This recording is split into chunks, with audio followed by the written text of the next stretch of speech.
Finally 10 గంటలు journey చేసిన తర్వాత గంగాసాగర్లో అయితే చేరామండి.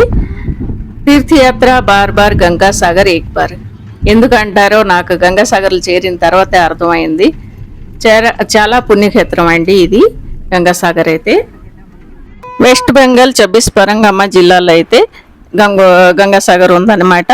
ఇది గంగోత్రి నుంచి వచ్చి సాగర్లో కలిసింది, అందుకు గంగాసాగర్ అంటారనమాట.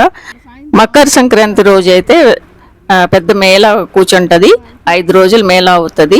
మన మకర సంక్రాంతి రోజు స్నానం చేస్తే చాలా పుణ్యం దొరుకుతుంది అనమాట. మేము చేరేటప్పటికి 5:30 అయిపోయిందనమాట. అప్పటికల్లా వాటర్ ఏమో లోన్కి వెళ్ళిపోయింది. ఇక్కడేమో ప్రతి నదిలో ఇసుక ఉంటుంది కదండి, కానీ గంగాసాగర్లో ఏమో సిల్వర్ కలర్ మట్టి అనమాట, బొరదగా ఉంటుంది. కాళ్ళు అయితే స్లిప్ అవుతుంటాయి అన్నమాట, అందుకు జాగ్రత్తగా నడాలన్నమాట. Hi everyone, welcome back to my channel. మీ మాలతి రాంబాబు. ఎలాగున్నారు ఫ్రెండ్స్? అందరూ బాగున్నారా? నేనైతే బాగున్నాను, మీరందరూ బాగుండాలని కోరుకుంటున్నాను. ఫస్ట్ ఆఫ్ ఆల్ నా ఛానల్కి మీరు ఫస్ట్ లైక్ చేసి సబ్స్క్రైబ్ చేసుకోండి. మేము వెళ్ళేటప్పుడు కల్లా వాటర్ లోన్కి వెళ్ళిపోయింది కదా, స్నానం చేయడం అయితే అవటం లేదు.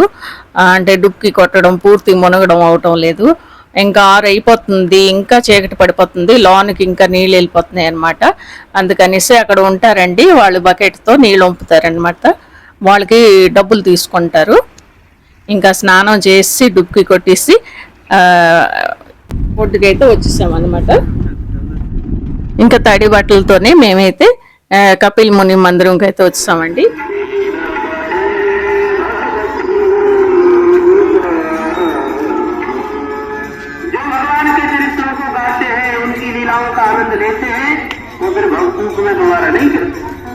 కపిల్ముని మందిరం దర్శనం చేసిన తర్వాత బయటకు అయితే వచ్చేసామండి. లోన్ అయితే ఇంకా వీడియో ఫోటోలు ఏమీ అలౌ లేదు. ఇంకా నెక్స్ట్ డే మాకు మేము మళ్ళీ రిటర్న్ అయిపోవాలి ఖరగ్పూర్. అందుకనేసి తెల్లవారు 6 గంటల నుంచి మళ్ళీ మా జర్నీ స్టార్ట్ అయిందండి. మేము ఆశ్రమం ఉంది కదా, అక్కడే బస్ స్టాండ్ అనమాట.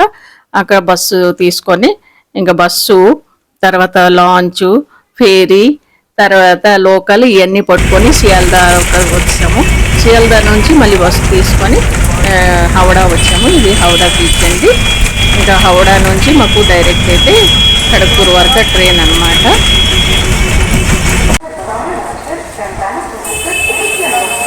హౌడా స్టేషన్కి అయితే వచ్చేసాము. ఇంకా వెయిట్ చేస్తాం అనమాట, ఎందుకంటే మా ట్రైన్ స్టార్ట్ అవ్వలేదు.